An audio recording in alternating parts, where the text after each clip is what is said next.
Hello, hockey families and friends around the world. Welcome to a special edition of Our Kids Play Hockey. My name is Lee Elias, and I'm joined, as always, by Christy Casciano-Burns.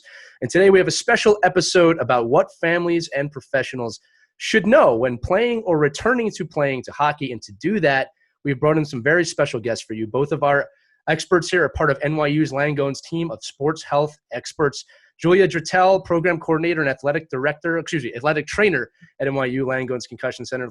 Athletic director is something very different, where she is responsible for advancing clinical programming, supporting ongoing research, and developing educational programs for the community and healthcare professionals. She fosters relationships and acts as a liaison for local academic institutions, youth leagues, and professional athletic leagues. Julia develops medical policies, including concussion management, at these schools and leagues. We're also joined by Dr. Guillem Gonzalez-Lomas, who is an assistant professor in the Department of Orthopedics at NYU Langone Medical Center, who specializes in sports medicine. He's published several studies related to hockey. He's also the co-medical director of the National Women's Hockey League, as well as the head team physician for the Metropolitan Riveters women's hockey team. He's recently led an effort to craft a COVID-19 return to play protocol for the NWHL. And Dr. Lomas grew up playing hockey in Toronto and is a lifelong Habs fan, despite always living in a highly adversarial environment. God bless you, sir, for that. He still plays hockey once a week. Thank you both so much for being with us on the show today. Thanks for having me. Yep. No, it's our pleasure. So but before we jump into the questions and information, and again, all the things that we're trying to bring to the parents and the families that watch this show, could you both just give us a little bit of a background on NYU's program and how it corresponds to youth sports? Sure. Well, I can talk about the relationships we have with USA Hockey and the different youth leagues. From my perspective as the liaison, we have two groups that we work with closely in Queens and Brooklyn. And we meet with them, do recurring education events, and have helped with various policies, primarily concussion management, but also injury prevention and things like that. And we've worked with USA Hockey for a similar type of relationship where we help them just deliver education to their coaches so that they know how to manage concussion. And we also now with COVID-19 have kind of pivoted to make sure that our partners and the groups that we work with are adequately prepared.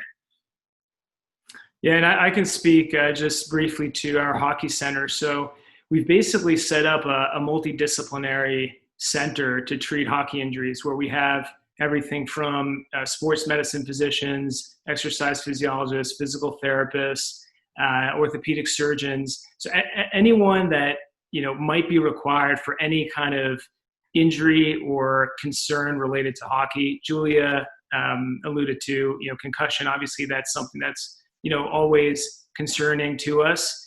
With hockey, it is a contact sport, and we know concussions, they're just there. Anytime you've got a contact or collision sport, they exist. So that's an important component of it. We've got a concussion center at NYU that has really sort of been leading the charge in developing protocols for return to play throughout several sports, but we've partnered with them for hockey. So Hockey Center has been a great venture, kind of bringing a lot of specialties together, and really the kind of main focus of it for youth and adolescent hockey players.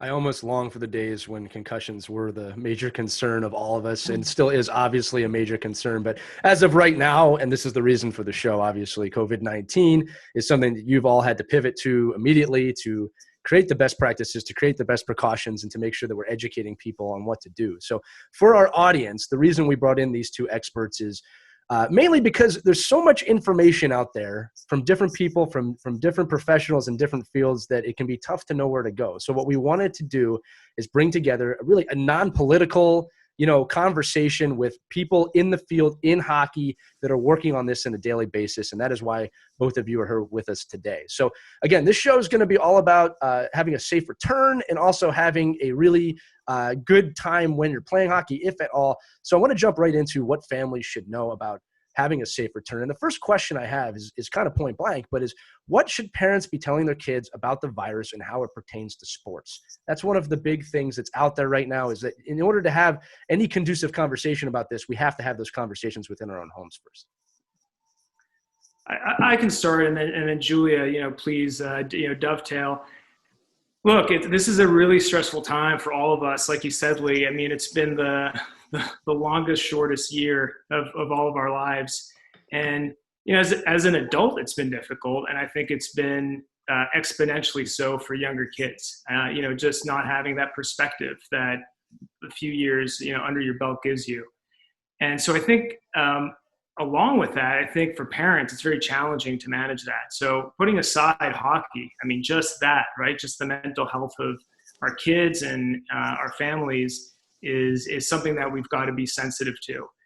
I think there's two ways to look at it. Obviously, one is what we tell our kids, and the other thing is, as parents, what are we thinking ourselves? So to address the second one first, the really important thing to remember is we don't really have all of the information about this. And that, like you said, I mean, this is truly a completely apolitical, non-ideological statement. We just don't have all of the information. So right now, all the decisions we make are essentially probabilistic, right? So it's just like when you get on a plane, there's a risk. When you get in your car, there's a risk. And those risks are different. And we make decisions about, one thing or the other based off of that. It's no different with sports, and it's no different with sports for our kids. So if you're going to engage, in sports and get back to it, you're going to have to be weighing, all of these probabilities. So although that can feel very stressful, like, well, I don't know, what's the percentage chance that I'm going to get sick or my kid's going to get sick? In some ways, that's sort of relieving too, because it just means that, look, all you can do is do the best that you can with the knowledge you have at hand, and then go from there. So that leads into the second thing, which is, what to tell our kids. And, I think it's, this is one of those cases where I don't think you can promise anything, right? You can't say you're not going to get sick, but again, you can basically convey that same kind of baseline approach to things. And so, right off the bat, and we'll probably repeat this a few times today, but the things that we know that help to mitigate the spread of the virus, of infection, are wearing a protective barrier like a face mask and physical distancing as much as possible. And we can get into the granular details of how a hockey rink plays into all that. Right. But I think those are two things that are somewhat controllable. And those are things that parents can impart to their kids as, priorities. So look, this is what you gotta wear your mask, and you gotta try to, stay as much apart as you can, whether it's in the locker room or, in the arena from anyone else. That's going to decrease the risk of getting sick. Question for you about masks, because I get a lot of questions from parents about masks. Is it safe to wear a mask when you're playing hockey? Yeah, that's a good question. Most kids are playing with cages, so their heads are sort of in a relatively enclosed environment. So, the risk of the mask getting caught on something is somewhat low. It is a loose-fitting mask is probably something that's doable. I think it's safe. I think that, again, the devil's in the details, so it really depends on what kind of mask. I think if you wear something like an N95 or a KN95 that are completely occlusive, that's their goal, right? To prevent any sort of air, non-filtered air from being breathed. I think that's probably not advisable if you're doing, you're exerting yourself, doing a sport. But generally a cloth mask, a fairly loose-fitting cloth mask, or one of those loose-fitting surgical masks should be okay. It's an interesting proposition because, like we spoke about before the show, I have a younger son in the game. He's only 6 years old. And it was funny because we were talking in the locker room, not in the locker room, the area we were getting dressed because we can't be in locker rooms, about how our children actually have never known a locker room because they have all just started playing, and this is the reality that they started playing in. So it's been somewhat easy to mold my son's understanding of, hey, we wear a mask when we go to the rink and we get dressed at home because he doesn't know any different.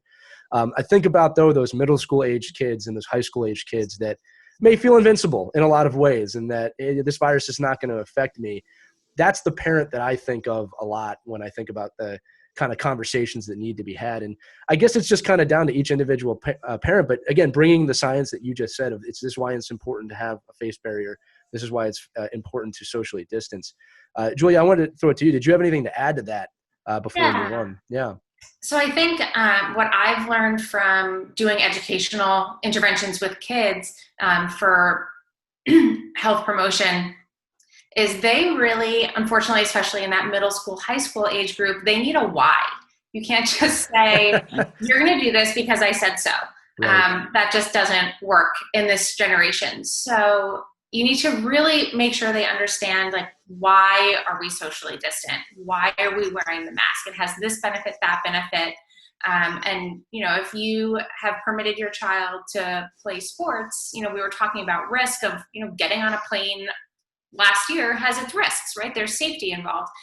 So you've performed kind of a risk analysis, who's high risk in your family, those kind of things. So you need to explain kind of your rationale and make sure that they understand why they're being asked to do things.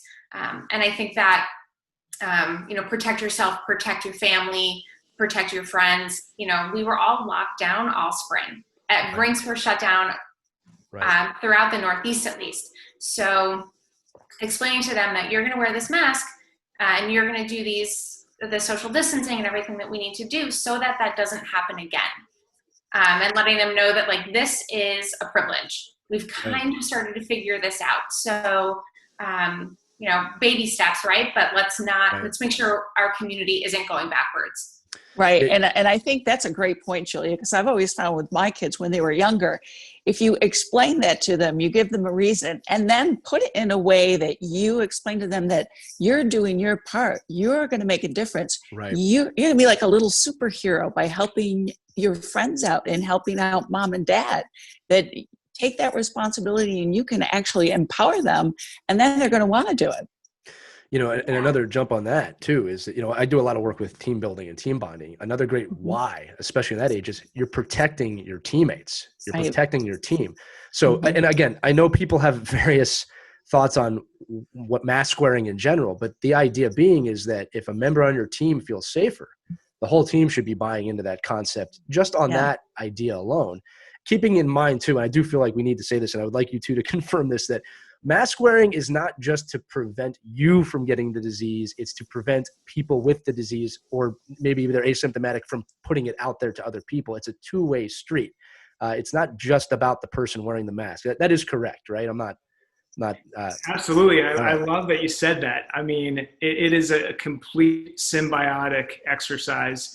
And what could be more team building than that, right? I mean, we use so many sports analogies when we're trying to describe, teams working together, where it's, whether it's 8 guys on a crew boat, or a hockey team. And you're absolutely right. It's a small step that can prevent potentially the whole team from having to stop playing. So the stakes are high, and but the ability to try at least to prevent that, it's a small step.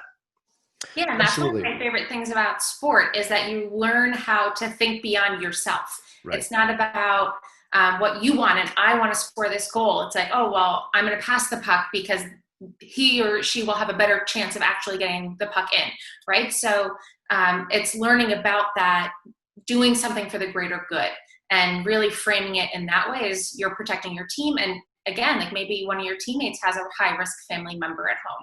So that's even one more layer of protecting your team. Right. And your family's a team too. And you're alluding to this, Julia. I always say to the teams, it's we over me, right? In a team environment. And again, look, we're a selfish people. And I always tell people, selfishness is not always a bad thing. If I want to be with my kids other than doing my work, that's a form of selfishness. It's just, we've kind of vilified the word, but it's an asset, and it's also a detrimental thing sometimes. But when a team environment, I think mask wearing is very important. So I think we've hammered that home enough. Hopefully people at home are listening to that. I do want to get into some more of the logistical challenges that families face. The one at the top of my mind is just locker room access. Now, depending on where you are, what state you're in, what the regulations are, I've been to rinks that the locker rooms are completely closed. You cannot even get dressed in the rink outside putting your skates on. I've been in rinks where everything seems to be almost operating as normal with socially distanced behavior. Where do you two stand? And Dr. Lomas, I'll start with you on locker room access or getting dressed at home, what are the best practices? What do you recommend? Yeah, so this is obviously also a very loaded topic, and it's very difficult to just, cast a widespread opinion, because it will differ depending Absolutely. on, regional issues and infection rates and so on. I think it just boils down, and I kind of said that at the beginning, right? We're going to be getting back to these two issues over and over again, but certainly the physical distancing part of it is critical. We definitely know that closed environments, even though now it appears that the virus may not live for that long on surfaces, just sharing enclosed air can put people at risk, even though we can be as diligent as possible as we think we're being with mask wearing or protective barriers. The reality is it comes off once in a while, whatever, you gotta rub your nose. I mean, it's just normal human behavior. So really limiting the density in locker rooms is ideal. As far as having the kids getting dressed at home and, like kind of mite level hockey practices where they just, drop them off at the rink and pick them up, without having to get changed. That is certainly a consideration. And I would say, if parents and teams are in areas where there does seem to be a surge and arenas are still open, that's probably best practice in those places. I think that the thing that you can do to limit exposure the most, even if it's overkill, and that's something that we've done. Julie and I both worked on this protocol for the NWHL, and that's something that we decided early on when we were devising it. We're going to decant on the side of being conservative, because the thing is, we don't know. I mean, maybe it turns out that things aren't as bad as we thought, but maybe the opposite happens. And the last thing we want is to have, a big spread within a team or within even within a league. There's a recent CDC article. This is somewhat anecdotal, but talking about a hockey led to, you guys may be familiar with this one, led to 15 out of 21 players getting infected. Right. So again, look, I have been playing every week with the same guys and no one's gotten infected. So I don't put a ton of weight on anecdotal evidence, but it's there. It's a possibility. So to answer your question, it depends. That's a fair answer. Dr. Love, I have a question about locker rooms. Now, our local rink just reopened the locker rooms, but they're keeping the door open to help with ventilation. Does it make a difference? Do you think that's a good idea? And they're also limiting the number of kids in there. I think the number of kids probably has a more significant effect than a lot. So sometimes with this sort of stuff, we get into the voodoo part of it and the wishful thinking. I mean, to some extent, we see this with outdoor restaurants, right? Where, now we're seeing in the winter restaurants with essentially enclosed areas outside with, maybe a small portion open to the environment being classified as outdoor seating areas.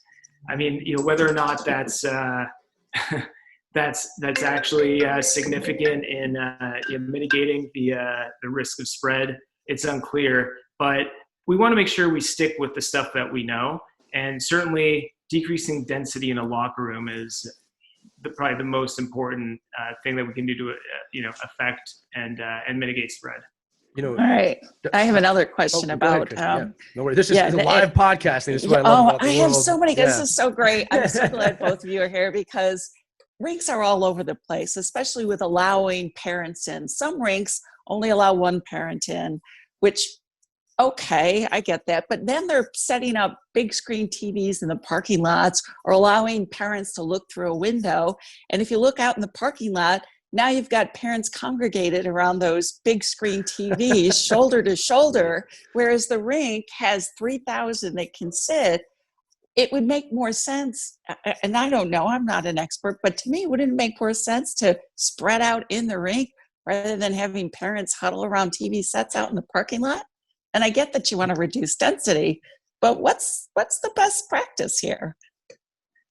Well, go ahead, Julia. Yeah, I think honestly that the airflow is so important. So it's in the locker room, like not be using the locker room, the harm versus the benefit, I would close locker rooms, and that's my opinion. And if you are using them, I think door open, again, it's one more small ask. We've all been in a locker room. We know that they smell, and that's because the air is stale in there. So, door open, maybe having a fan just to kind of circulate air and get it pushed out that door. But the rink is an enclosed space, right? So the air doesn't get to circulate the way that it does outside. And you have people coming in and out all day. You also have, assume like 1 or 2 entrances and exits. So you have people really close together there as practice is beginning and ending. So it's also about flowing in and out of the building. And just being outside, you have the air be able to disperse around you, although obviously you would want to maintain those 6 feet. So I think, again, like the small asks, outside's better than inside, distant is better than close together. So it's all kind of like pluses and minuses. But one part that I think people ignore is to and from the exits and entrances, and also using the back room just for the general population, not the locker room. And also limiting that. So if people are outside, they're less likely to just like go, to a potentially crowded area. One thing I do want to bring light to in response to all of this is something that Dr. Lomas, you said this, and Julia, you said this too. And I'm a physician advocate in the sense of, you said multiple times, we do not have all the answers. There are times we don't know. And I think that a lot of people out there are just expecting, you should know this. And the truth is, first off, I think it takes a lot of guts, and I think it's a compliment to you that you're willing to say, hey, I don't have the answers, because I think that's the right thing to do here, to tell a lot of people, we don't know everything about the coronavirus. And if you look back all the way to March, we've had different guidance at different times when cases are up, when cases are down. So this is a very living, fluid environment. And Julia, to your point, the regulations in the rink, outside the rink, they're going to change based on your state, based on how many people are testing positive for the virus, based on the information that they have in that arena. And then it comes down to even different things like different businesses. Some rinks are privately owned. Some rinks are municipalities, excuse me. One of my favorite words to try and pop out there. Right. So, and again, I think it's a key point here is that, and again, this is not a negative thing that a physician and an athletic trainer are saying, hey, look, we don't have all the answers to that. I think that's an asset for the listener, for the viewer of this show, is to not go into it like, why don't I have a magic button that I can press and we know everything? And it will continue to change as we head into hockey season, which also happens to be cold and flu season, right? So I wanted to give you guys a chance to talk about that as well, because I think it's important for people to understand that physicians are doing everything they possibly can here within their power, but it does not mean they're going to come up with a perfect solution for every scenario and every situation. Yeah, I think that's true, and I think, look, we're all vulnerable to this sort of bias, right? I mean, right. When to use the airline, the flying analogy, we expect safety. We expect to have our flight leave on time. It really bothers us when it doesn't, Right. and if you think about the complexity of that whole thing, right? Transporting 250 people, 3,000 miles or whatever the case may be, right. And doing it like to the minute. And so, I mean, look, we're very fortunate to be living in a society that just has the resources and the organization to create, to meet our expectations. Right. But like you said, this is different than anything we've ever encountered in our lifetimes. I mean, this is, the epidemiologists talk about 1 in 100 years type pandemic that really spreads globally and also is contagious and, and lethal enough to be really worrisome. I think getting back to what we were talking about earlier, and Julie alluded to it, this is a case where we sort of have to shoulder some of the responsibility and not necessarily expect that all the right answers are going to be out there for us. And we're the passive recipients of them. So take the responsibility to make sure that the team is as safe as possible, regardless of what the rink regulations or the state or local regulations are. You take the responsibility to make sure that we limit the spread. Because if a bunch of kids on the team get sick, whether or not that illness ends up being significant, the team's going to stop playing. I mean, that's the most likely scenario. And if a few teams get sick, the league will shut down. I mean, that's the reality. So regardless of what you think, and we all have different opinions, but regardless of what you think, do the most conservative thing to try to mitigate the spread of it. Right. And so again, if that's having a kid dress at home, that it might have to be that way. You know, this isn't forever. It's not forever.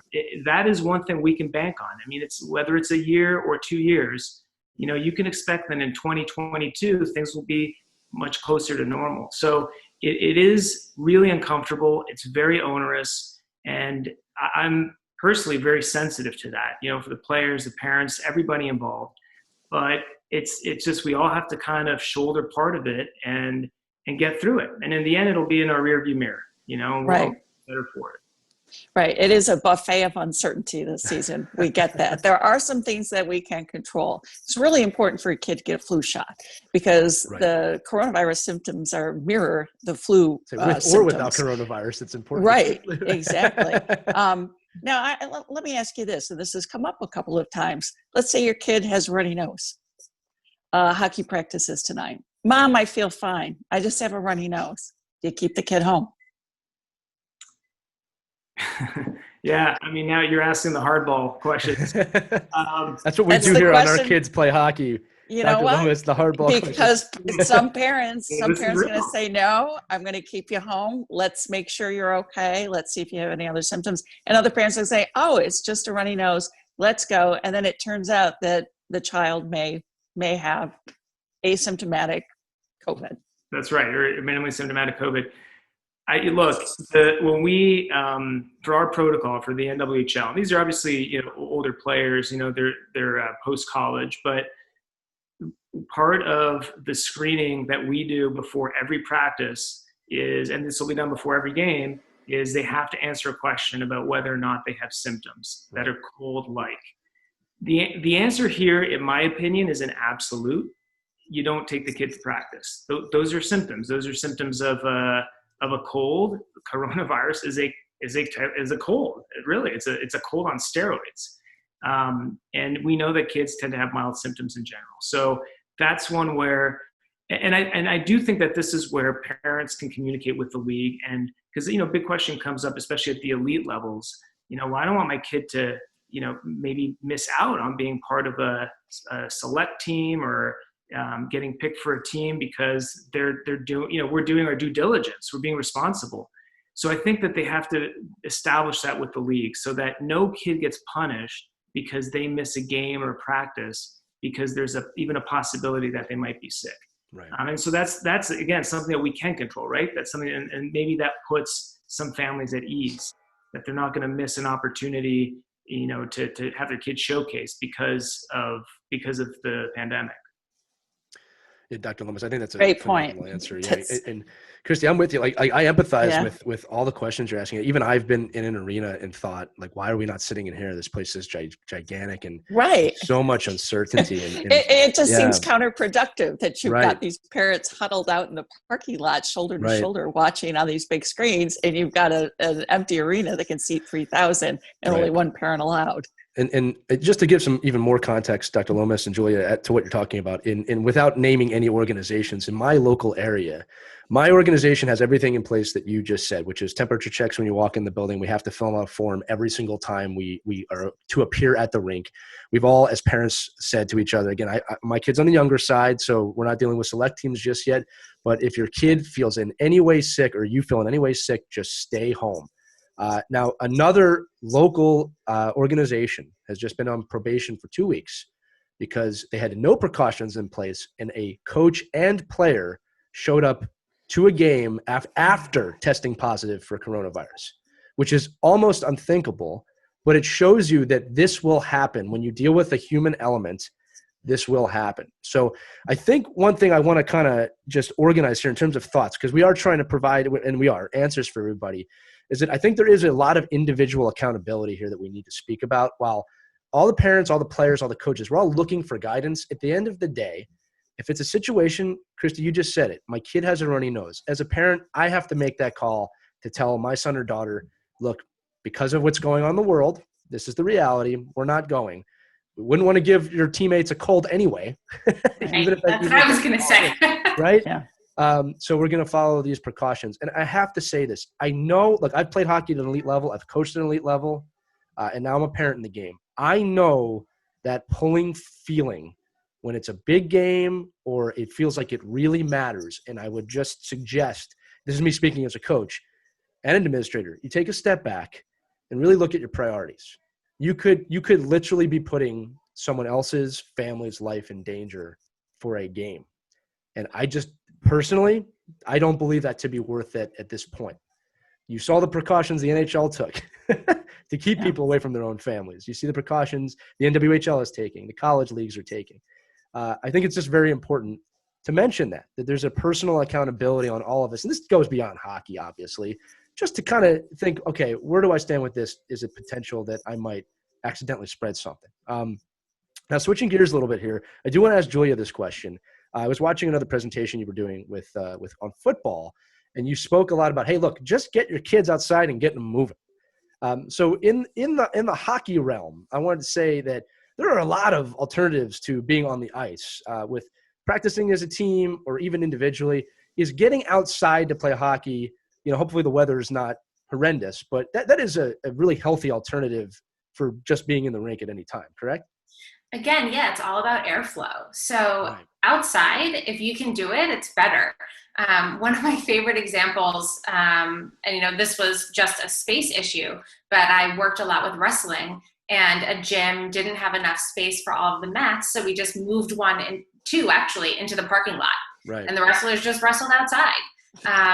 And it was fine. It was just another match. And that kind of also translates to hockey. I mean, if there's a pond, what could be more fun than that? Right. But also if there's a roller or something like that. And then there's an infinite number of things that hockey players can do just in dry land practice. Right. And even moving one of your practices to a virtual team lifting session, or just providing them some sort of strength training regimen. There's so many different variations that you can do. And I think also having to be creative can make the game more fun.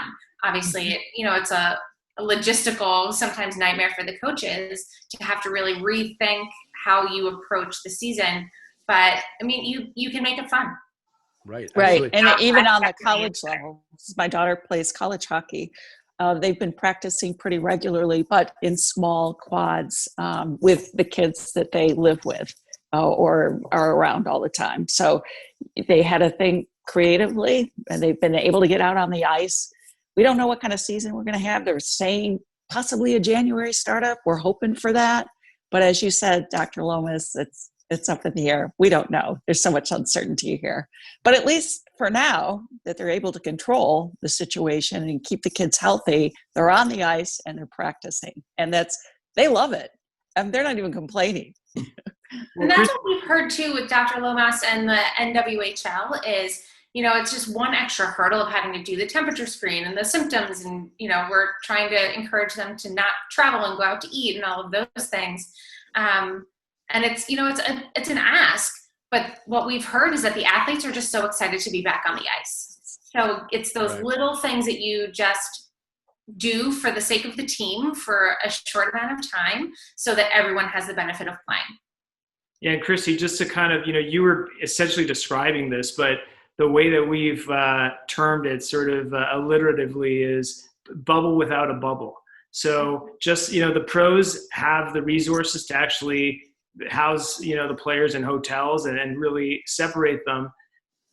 Obviously, most leagues can't do that, but you can do your best to kind of create a virtual bubble, right? So limit the number of contacts you have outside of the rink. Just do your due diligence during the day.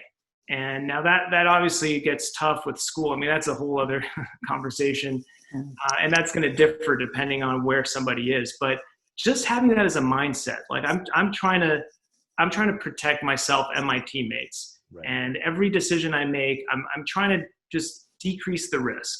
So over thousands and tens of thousands and millions of little interactions, right? That really adds up. That adds up to decreasing the risk quite a bit. I was going to say too, just echoing Julia, what you said about being outside. And these are great points all around, is that for all you rough and tough parents out there that we're talking about walking up the hill both ways to school and having to brave the elements when you were a teenager and the below freezing temperatures, this is your chance to tell your kids to get off the Nintendo and go outside and brave those elements and learn how to be a kid again. But these are all phenomenal thoughts. I do want to transition here also. We've been talking a lot about families. I do want to talk about professionals in rinks in general as well, because I know we have people listening that do that, but I think it's also very important for parents to kind of know what these places should be doing to make sure that it's a safe environment for their kids. So it's okay to repeat yourself here. But what are some of the basic, in your opinion, some of the basic steps organizations, by organizations, I mean rinks or team organizations, should be taking right now to make sure it's a safe environment? And again, this can be very broad, but in your opinion, I'll start with you, Dr. Lomas, just what are the basic things that everybody should be doing right now to make sure it's a safe environment? Yeah, I think we've kind of hit some of these points earlier, but limiting the population density in a rink, right, that's really important. And sometimes, again, these are just very normal human kind of, you might want to call them errors in judgment, but it's just very normal to say, hey, look, we're going to go all out with certain restrictions for players, but then we don't really think about what we're doing around the snack bar. Right. Right. So, and then you have the situation that Christie described outside. I mean, I've heard stories like that where, the players have a strict plan of action. They're in ventilated locker rooms, no more than, 6 to 10 kids per locker room. But then there's 30 parents huddled around the snack bar. So what's that doing? So I think just really kind of looking at the entire I guess the dynamic of a practice or of a game. So that includes from beginning to end. Julia had mentioned, the entrance and exits, just making sure that, there is some kind of monitoring, and that can be difficult to do, but that's definitely important. So I think that's one thing. I also think being fairly strict with, regulations. So as far as mask wearing are, I mean, don't have to have police there, but maybe someone to remind, people. Obviously this does require buy-in from parents and people right, who work at the rink, but I do think that just having somebody there to, remind people if they just forget. It happens, sometimes you see someone you haven't seen for a long time. Hey, I want you to see who I am. Mask comes off. So little things like that can go a long way. We want to keep it positive. There's nothing here that should be punitive, but I think those are two things that can kind of help outside of the hockey, and the player-specific regulations. Right. And how diligent should parents be now with washing the gear and keeping everything sanitized? Great question. Julia, you want to take that? That's a really good one. Well, actually, to go back really quick to the previous question, something occurred to me in the middle of what Dr. Lomas was saying with the screens in the parking lot. Can they put that feed online? And then the parents can watch in their cars on a tablet. Maybe they create a Zoom meeting and have multiple cameras across the rink. You don't have to have a hardwired television. Everyone has their smartphone. And then even, the parent that doesn't drop them off at practice can watch too. So that's actually something that just occurred to me and I think would be a really good modification. And then I'm sorry, I forget your actual question. Diligence in cleaning the gear. Some parents let the gear sit in the bag, and that's one of the reasons why hockey gets such a bad reputation for smelling horrible. It's an aroma. The stench of the bag. It's an aroma. Right. Yeah. Beloved by many, hated by others. Oh, yes. I just can't stand it. Anyway, so this is the year where you really got it. You really have to step it up when it comes to cleaning the gear. Yes. So as an athletic trainer, that was always something that I was very strict with the players that I worked with, whether that was in undergrad with the Delaware hockey team, but also even my husband. We used to live in a small bedroom, a one-bedroom apartment, And I said, sure, you can start playing hockey, but I don't want to smell it. So whether that means you pay for a locker at the rink or, figure it out, but the smell is germs. So for me, it was just like, it's not safe for you to be like covered in these bacteria. So he actually got this little blow dryer with a tent around it that he can hang all of his gear at the end, and it dries it out, which keeps the bacteria from growing. But I would say we should always be super diligent about cleaning. And it's easy to just throw the stuff in the bag, zip it up, leave it in the garage and walk away. But also by cleaning it, it gives you an opportunity to inspect it. So is the glove torn a little bit? Is the padding broken? Then you need to replace the glove. Or, even the hockey helmet, as someone who's employed by a concussion center, you have to make sure that the helmet still fits and that it's in good condition and the padding isn't torn. So you can also see, this extra step of having to clean everything as an opportunity to make sure that you are keeping the kids safe. You just reminded me of a funny story. In my son's age, there's no goalies yet. So typically what they do is they bring the goalie gear in, and someone tries it every week. And I was talking to one of the administrators, like, yeah, I was thinking about bringing the goalie gear. I was like, I'm not putting my kid in that goalie equipment this year. You're crazy if it's going to go around. But, and again, this speaks to both of you. Those are those little tiny human oversights sometimes. Didn't mean anything by it. He wasn't trying to cause any problems, but it's like we didn't think about that. Of like, we can't have different kids wearing the same equipment each week. Again, another question, this kind of deals with organizations, but also parents as well. And it's for children's or families that have had the coronavirus and are through it. All right. What kind of precautions, again, this is kind of a broad answer, and I understand that. And I appreciate you both answering the best you can.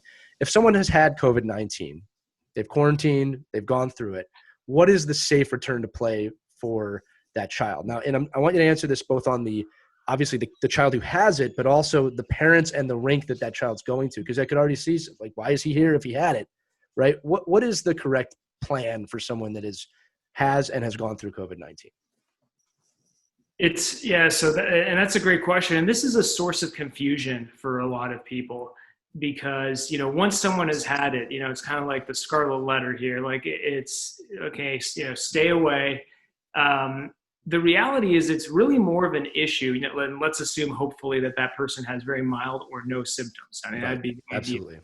But it's more of an issue in terms of returning to play for the athletes that have been exposed than for whoever has had it. So to back up a little bit, if contact tracing is available, that is critical. So if someone on a team does have a positive test and they did play or practice with the team in the last few days, all of those players should quarantine. Right. And essentially by default, the family should as well. And the quarantine is going to, that's going to differ depend on the state, but you want to just try to limit, further exposure to other people. Once you've had it, there's very little evidence that after a positive test, and if someone has shown symptoms, even if they're mild, there's very little evidence that they are contagious after about 10 days. That's CDC, and that's now there's a fairly robust body of literature that supports that. People can still test positive well after that. There's reports of people testing positive for months, right, but they don't seem to be contagious. So what happens is most of the testing is this PCR type of testing, and it may pick up traces of dead virus. So that's why some people may be testing positive, despite no longer being contagious. But once there's a positive test, if you want to be very safe, wait 2 weeks. That's what we have in our protocol at the NWHL. And then after that, it's really not even about testing. I mean, that player is not contagious and they can return to play. And then depending on how bad the symptoms were, it would just depend on, did they have respiratory symptoms? If so, you'd want to ease them back into aerobic sports. Hockey is an anaerobic threshold sport, a lot of exertion. So, right. Maybe a couple practices, they're just, they just skate a little bit. They get in there and they don't do some of the harder drills or scrimmages. And then after a week, if they're feeling up to it, they get back to playing. But again, it's the key is that people may not test positive, but have the virus and potentially be contagious. In fact, it appears that a lot of people are most contagious 1 to 2 days before they have symptoms. Right.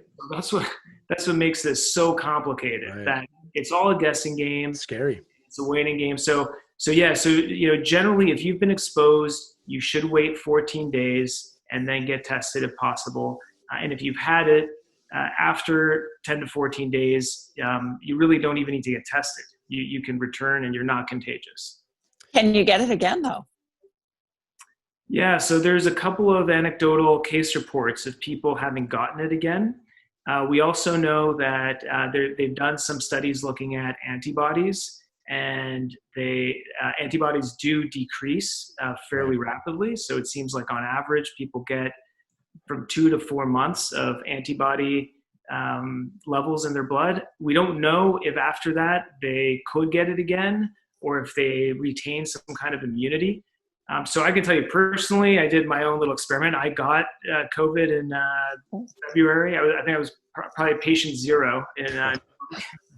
But fortunately got through it. And just out of curiosity, I got my antibodies tested periodically.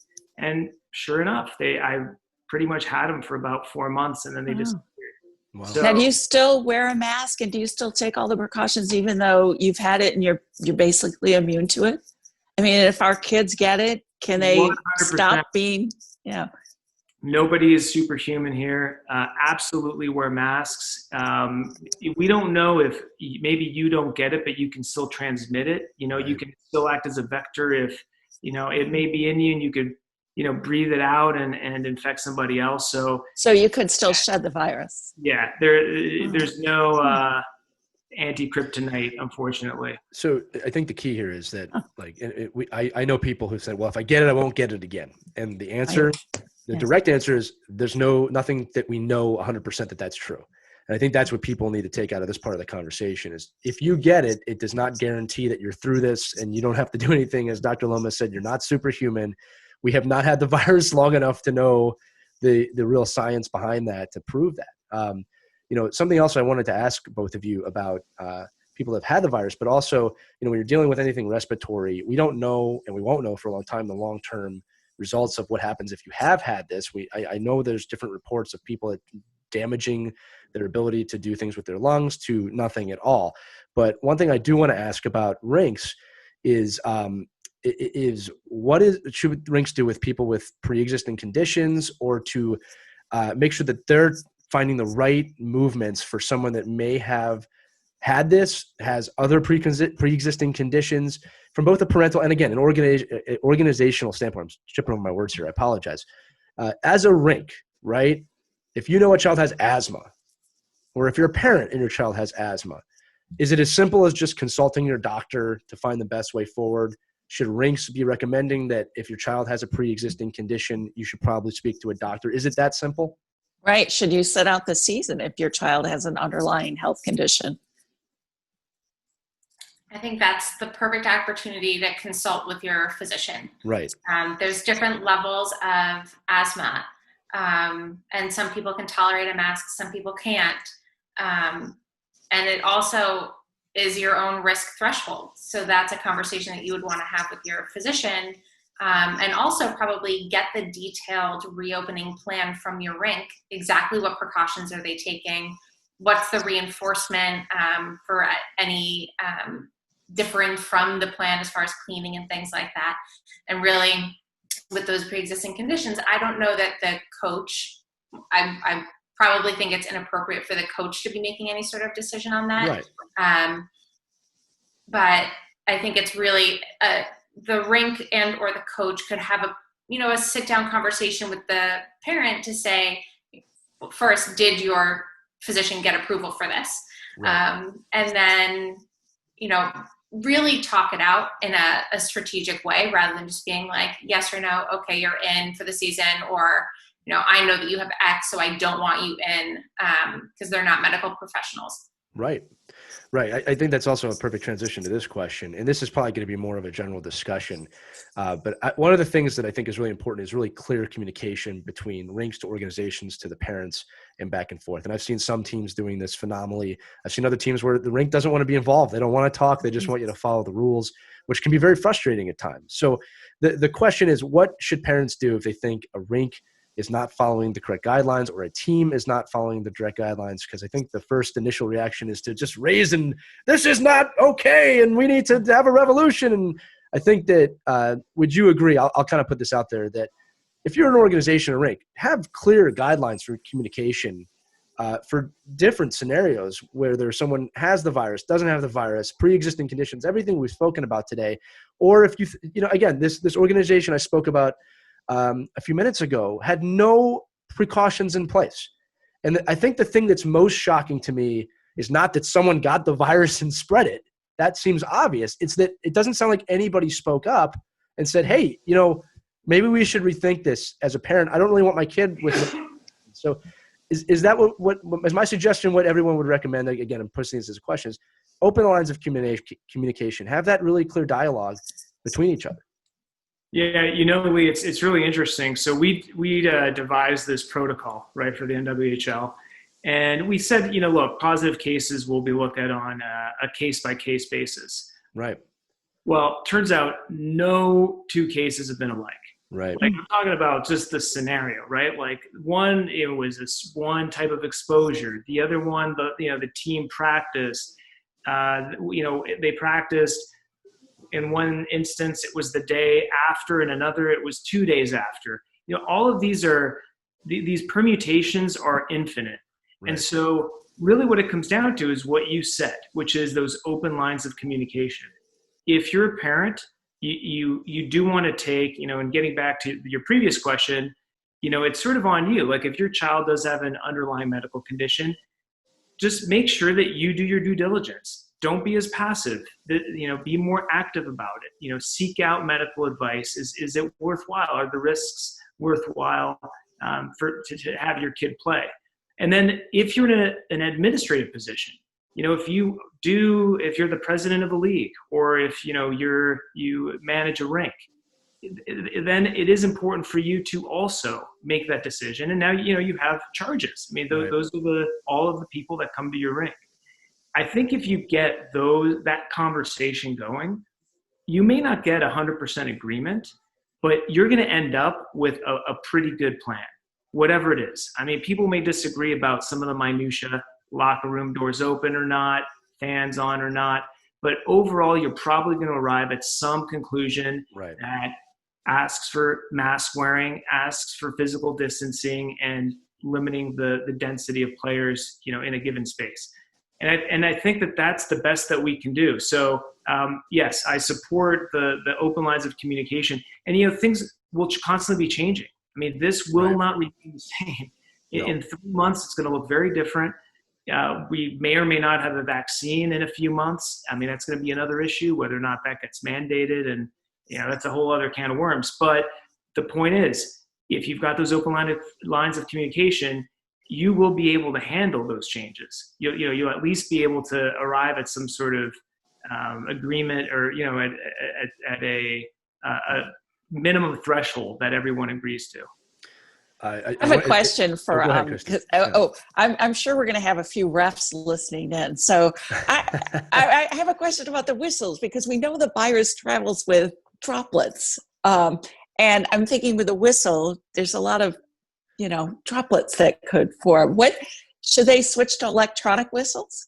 There are hand crank whistles. Yeah, there's electronic versions. And again, it's those small asks. Why not? Like, the real question is why wouldn't you? Right. Ultimately. Yeah, There's we can all do our part in trying to minimize the virus as best we can. We can't control the virus. It's out there. It's spreading. But there are things that we can do to try and minimize the risk within our own families and with each other. Right. I was going to joke Simple that things. It's a perfect time to bring in the electronic strike zone in baseball, but that's another podcast for another time. There you go. Dr. Lomas, you actually alluded to a question I have here. I actually want to read this as it's written.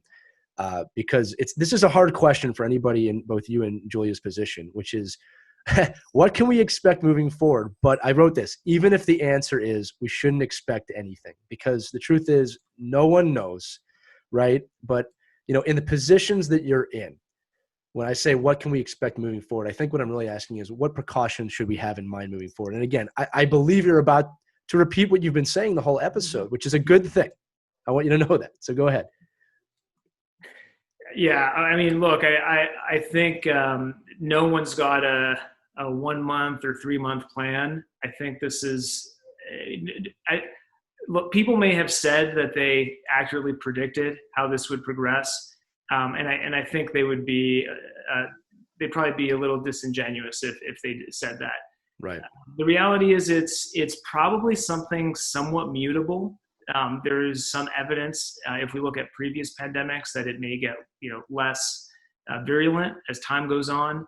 But we just, again, we don't know. And so I think for the time being, the two things to remember are it will pass. This too will pass. There will come a day, and yes, it feels like forever right now.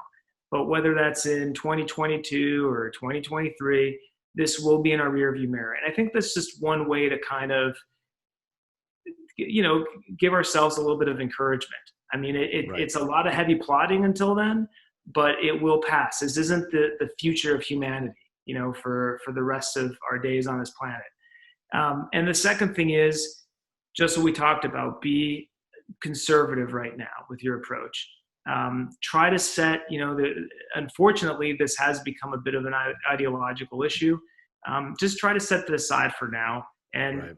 You don't want to get anyone sick. You don't want to get sick. You don't want your kids to be sick. And so just err on the side of caution. This isn't the time to be a cowboy or a hero. It's not a sign of toughness to be, flouting regulations. Just do your part, and then before you know it, like I said earlier, it will be over. And but yeah, the best thing we can do is to decrease the harm currently. Yeah, Julia, I'd love to hear your thoughts on this too before I jump into our final questions. I think Dr. Lomas nailed it. And until it's passed, I would, expect things to continue to change as we learn more. I know that there was, when they started saying, yes, you should be wearing a face covering or a mask, there was a lot of like, well, last week you said you don't, right? But we're learning things as we go. And we really thought it was potentially through contact, right? So we were like bleaching everything that came home from the grocery store. And we learned now that, it's more through the air. So, things are changing as we're learning. So we do have to recognize that things are variable and be flexible with it as we learn more so that eventually it ends up in our rearview mirror. Absolutely. It's funny. I always tell my friends to find anchors during this time. And by that, I mean, this is, between 1941 and 1945, there was a world war. At least we're not sending our kids overseas right now. Or during the last pandemic, there was a world war. We're not having to deal with that right now. Little things like that. But what I hear from both of your answers there is a call for unity, a call for teamwork, that we are all in this together. That's something we heard a lot during the early days of this, but haven't heard a lot recently, to be honest with you, is that personal accountability. It's on us to work together with our families, with our teams, to make sure that we're doing the best we can for ourselves and each other. That's that unifying message that I don't think is out there enough personally right now, but I'm sending it now. I'll tell you both this too before I get to the final question. Never have I recorded a podcast or a show that I hope outdates itself faster than this one. I hope that very quickly, none of this matters anymore, that nobody listens to this podcast because we found a vaccine and everybody's doing better. But before I turn to the final question, let me turn into the final question, excuse me. This is what I like to ask. What questions, if any, are Christie and I not asking as parents, as coaches, that we should be asking you two right now about the virus? Well, Julie, you want to take that? Yeah. About the virus itself, I think you guys nailed it. This was really, really comprehensive. Thank you. I think one part that people kind of can be overlooking is the psychological effect of this. Right. We were all locked down for a long time, and, even communicating through Zoom, everyone's kind of zoomed out, right? So the kids are on iPads all day or laptops all day at school, and sports is a really good outlet for them. So, but just recognizing that, your child's going through something really difficult. Good Maybe point. less so if they're 3 or 5 and don't really know any different. But especially teenagers, this is already kind of like a very messy hormonal time. So, Right. And there's no predictability. School's virtual, then it's hybrid, and then it's back to virtual, and the Rinks open, and then it's closed again. So just making sure that you're communicating with them and making sure that, they're well as humans and understand what's happening, and that they're given some sort of outlet. And I think that's really where the virtual practices come in. Even if it's just like a virtual check-in as a team. Right. You don't have to be doing physical activity together. A conference call, maybe you don't have screens on, because I've actually, I was talking to someone and they were saying, there's actually a lot of, it takes a lot of brain effort to be on a Zoom call. The sound's a little bit off from what's happening on the screen. Turns out you blink less often when you're looking at a screen, whether it be a television or an iPad, so you get eye strain. So it's good to kind of turn off the screen every once in a while, but really just check in with your child who is a human being and is struggling through this too, whether or not they're saying it, Right. and just making sure that they have some sort of outlet. Well, Right, and even on the college level, there's a lot Right. of heartbreak. I just read an essay by a SUNY student, and he wrote about the difficulty he's having because their season's been canceled. They've already canceled hockey in New York State for all the SUNY schools, and he's worked his whole life to get to where he is right now to play hockey. He loves school, obviously, but hockey was a big part of his decision and where he chose to go to school. And now it's done. It's over with. And Right. he's a senior and he's really wrestling with it. Just broke my heart when I read his essay that he put out there on social media. So even the older kids are having a tough time with this. Yeah. I would just, I absolutely agree with that. And remember, as parents, we're also going through a tough time. So Right. Julia said, checking with your kids, but you can't do as much for them as you want if you're also struggling. So Right. it is something to just keep in mind and just be honest with yourself. And if you're struggling, try to get some help. This is unprecedented. I mean, that's the reality. And we just, we have to recognize that and be gentle with ourselves too. Yeah, I read a Good great point. article, just to echo your point, both of your points. It was basically written as you've held it together for 6 months and then someone spilled the milk and you lost your freaking mind. Yeah. And that's a telltale sign that maybe you're not where you thought you were. And I think, as you're saying, Dr. Lomas and Julia, it's about, you got to give yourself permission to realize you're going through this too. Like, we don't have any long-term studies as a nation of 8 months of quarantine and limited resources and toilet paper and all the fun things that have happened over the last 8 months. As you said, unprecedented. And sometimes it's important to take just a brief step back and say, hey, you know what? This is not normal, and that's okay. And, I'm a little stressed out.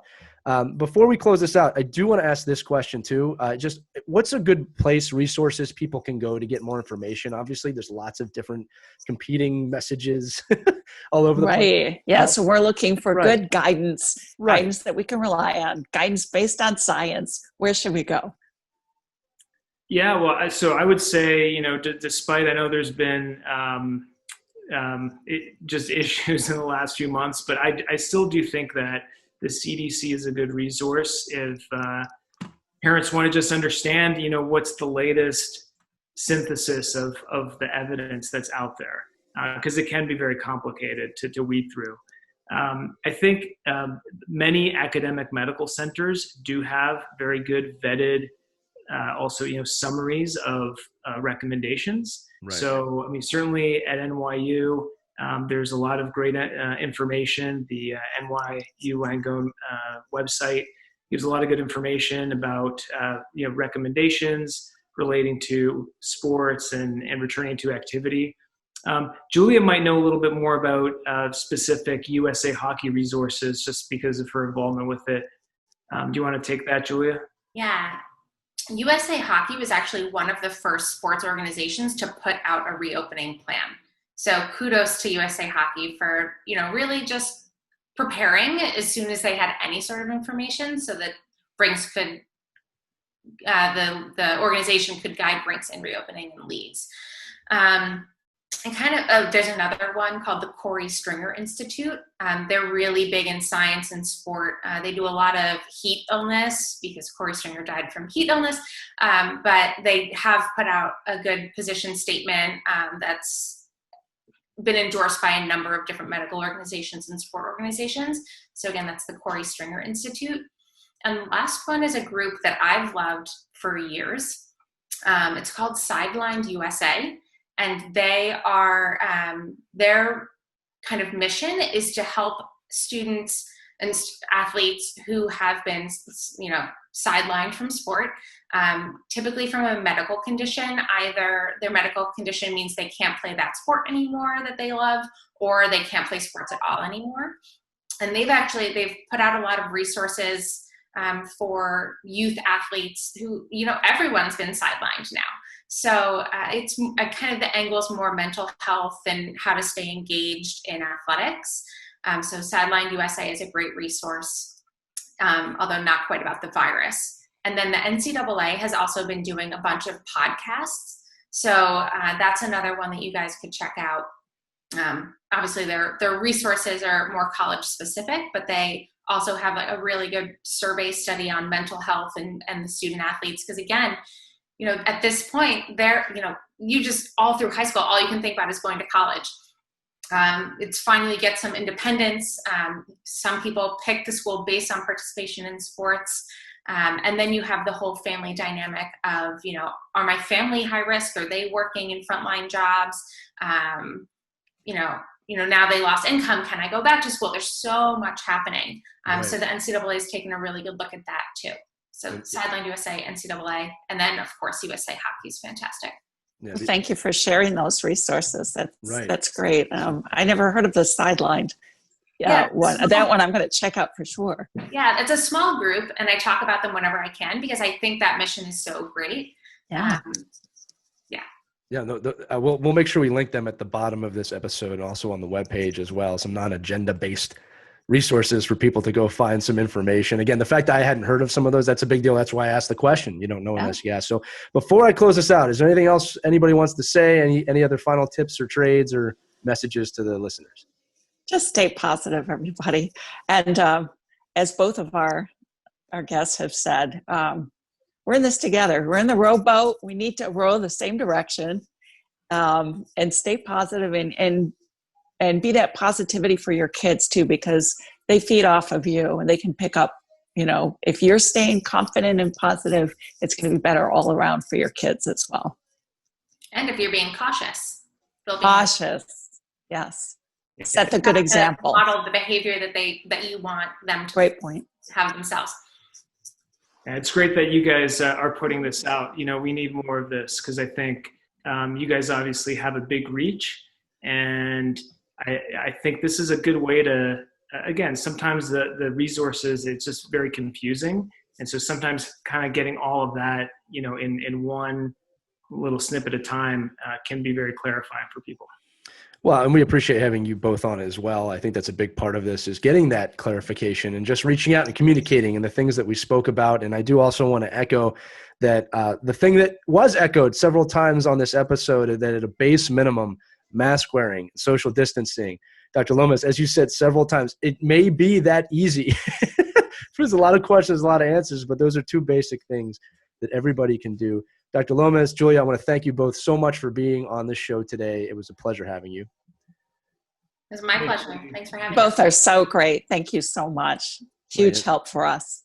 For Christy Casciano-Burns and myself, Lee Elias, this has been an episode of Our Kids Play Hockey. Thank you so much for joining us, and we will see you on the next episode. Thank you.